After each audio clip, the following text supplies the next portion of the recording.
Hi, boys and girls. This is Mr. Wasemann again, and today we continue our drafting of our biography about our famous Hoosier within our slideshow presentation. I am now in the section entitled The Beginning. That's our fourth slide in our template. It'll be the second section of our presentation. And again, our slideshow follows the pattern of our graphic organizer. Now, there are two parts to the beginning in our graphic organizer. One with required questions that you must answer, and then there was a section that had questions that may or may not have an answer depending on your topic. You were only required to come up with two answers. As you can see, I was able to find answers for all of the questions, but we'll get into that a little bit later.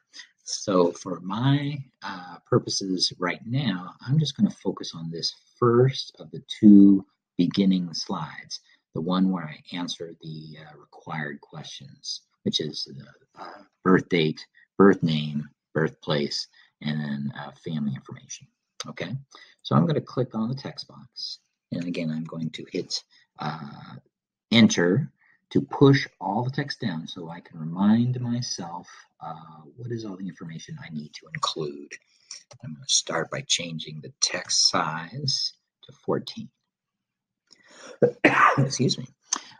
So if you recall, when we were writing our introduction, we used the strategy of race to help us frame our questions into statements so that when we write down the information, it would stand alone by being written into complete sentences.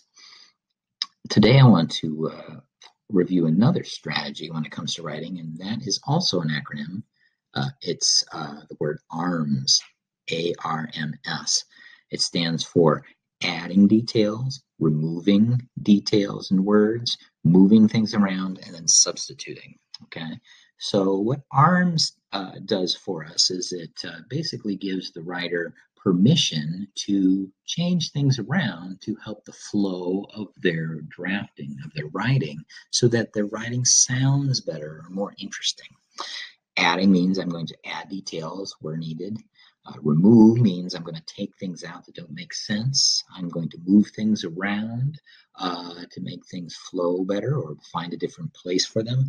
And then I'm going to substitute boring words, redundant words, and change simple sentences into powerful sentences. So let's take a look at what I'm asked to answer here. I need to tell the reader the full given birth name of my famous Hoosier. Well, when I go to my notes, it shows that Steve McQueen's full given birth name was Terrence Stephen McQueen. So I'm going to write that here in the form of a complete sentence. So how do I phrase this? Well, I'm going to start by writing, Steve McQueen's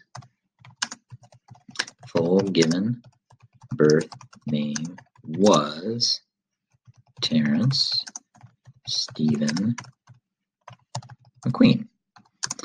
That by itself is a standalone statement that answers the question, what was his full given birth name? Now I'm going to follow up with birthplace and date of birth. Now these are two sentences that I can combine because there's some redundancy in the questions. Where was he born and when was he born? Well, both of those pieces of information can be put into one sentence. He was born on March 24th, 1930 in Beech Grove, Indiana. And notice how I wrote out the word Indiana instead of abbreviating. Now, those two pieces of information now live in one sentence. Where was he born and when was he born? And you'll notice I switched the order around, which I'm allowed to do. I put when first and then where. Now, so far this isn't bad. Steve McQueen's full given birth name was Terrence Stephen McQueen. He was born on March 24th, 1930 in Beech Grove, Indiana.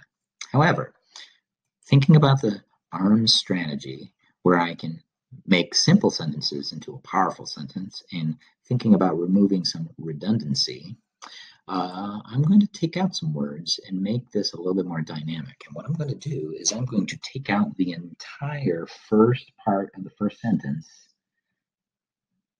this part right here, and just leave his full given name. And then I'm going to splice it with my second sentence by taking out the punctuation and the word he. So let's see what I did. Terrence Stephen McQueen was born on March 24th, 1930 in Beech Grove, Indiana. Now, as a reader, when I read this sentence, I can use some context skills and some inference by looking at the sentence. And it tells me that Steve McQueen, the name of my famous Hoosier, must have been born Terrence Stephen McQueen, and he must have chosen to go by his middle name. Now, I could explicitly say that like I did, or I can let you, the reader, figure that out for yourself. Because throughout the rest of my writing, I'm not going to call him Terrence Stephen. I'm just going to call him Steve McQueen. And that gets the job done. So I have now answered the question, what was his full given birth name? And I folded that piece of information along with birthplace and birth date into one pretty dynamic sentence. Terrence Stephen McQueen was born on March 24th, 1930 in Beech Grove, Indiana. Now all I have to do is answer the last two parts. What was his parents' names, and what were the names of any brothers and sisters he had? Okay, so I can infer with my notes. His parents' names were William and Julia Ann, aka Julian, and he didn't have any brothers and sisters. And then I also mentioned that he was raised primarily by his great-granduncle, Claude Thompson. But I'm going to get into that piece a little bit later with the pick two questions on the next slide. So all I have to do here is name his parents and then let the reader know he had no brothers and sisters.